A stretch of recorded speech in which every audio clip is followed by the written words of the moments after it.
Uma biologically indima idlalayo yena i-financial. Okay. Ugogo izimiso nje zokungishape zokungakha zenziwa ugogo. So kusho ukuthi into engiyiyona ngiyithathe ngiyifundisa ugogo more than uma wami. Manje ke into engiyishoyo ukuthi lento engiyiyona kwi-family isuke ekutheni mina ugogo lwami angizange ngikhule kahle. Mangithi angikhulanga kahle ngisho ukuthi lo muntu kwafanele adlale enye indima azange ayidlale ubaba. Ukuzwa uba wakhe ekhuluma ngomkhulu kuyangijabulisa lokho ngoba sanibonani ninjani. Welcome back to our YouTube channel. Nganza kwethu sicela nibuka ama-adverts please.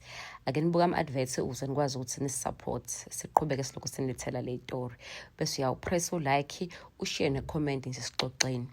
Okay ke namhlanje sikhuluma ngobaba uMsileko i-latest episode yakhe kade edlala ugungiloke kakhulu ngomndeni wakhe. Sizokhumbula ukuthi uThando noSithembu uMsileko ayikho into esiyaziyo ngomndeni wakhe noma akathanda ukukhuluma ngomndeni wakhe especially ubaba wakhe. Into umuntu esimaziyo nje uGogo Flow besazi lo mndeni ke lo anokubiza wakaduma awungena umndeni wasendlini ngaphakathi. Angisike kusho kanjalo akubona abozalo but bawumndeni nje for the fact ukuthi bahoduma nabo njoba naye hoduma. Nawe kule retreat le ekhona namhlanje njengoba bebizile ke ama therapist nobaba uNdabe ngoba uMsileko uzama ukuxazulula indaba yesimo sakhe sesithembu sakhe esibonakala ukuthi cha hayi impela abadla sona siyabhidlika.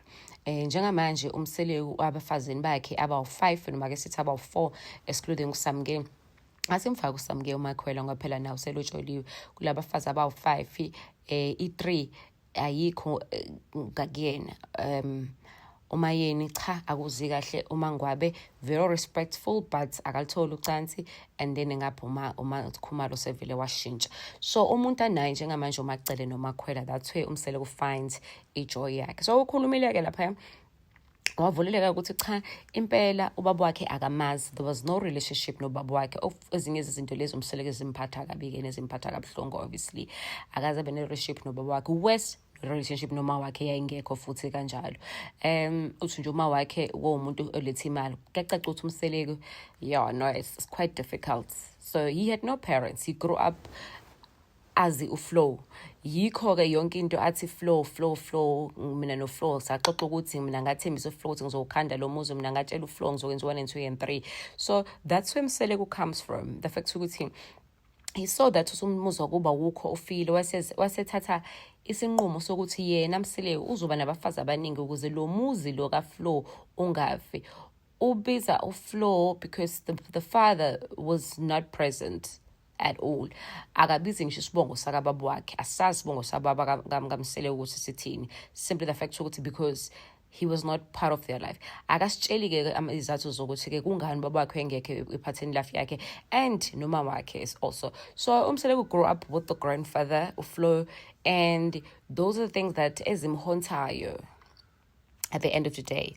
Akayitholanga imfundiso akayitholanga imfundiso ngifuna ukuthini zokukhula ngaphansi ube nomuntu owesilisa. Now even ke sekhulile ke se grown up he's just by himself. He doesn't have even brothers that he can go. Guys, it's just so sad. Anyway, what do you think? Watch a clip la before. There's a clip of Uthando noSithembu where ekhuluma ke nabafazi bakhe ke bemisa lena. Please make sure you press like and you share comment. Uthando ayilutho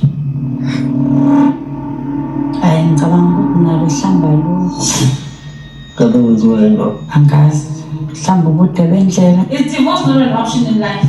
Jesus damn it. Who say?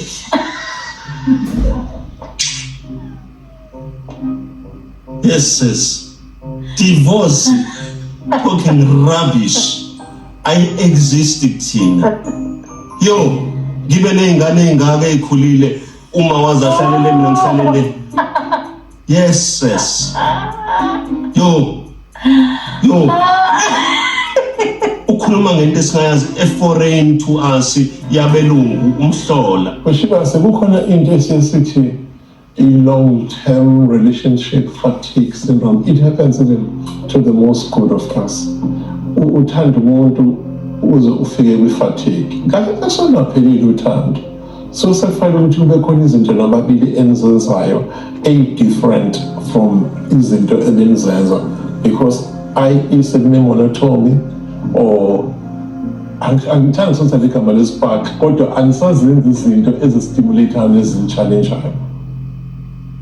Mhlawumbe would you say nani ninomthombe niseni kwi-fatigue? Angazi-ke kuyena kodwa bengiphendula lo mbuzo kade ubuzile ngoba bowuqondile nje uqondile nje Very straight and ukuthi bandla Nkosi yami ngicabanga ukuthi ayikho i-contribution engibe nayo ngokwami mangithi ngiyabuka Uma ngabe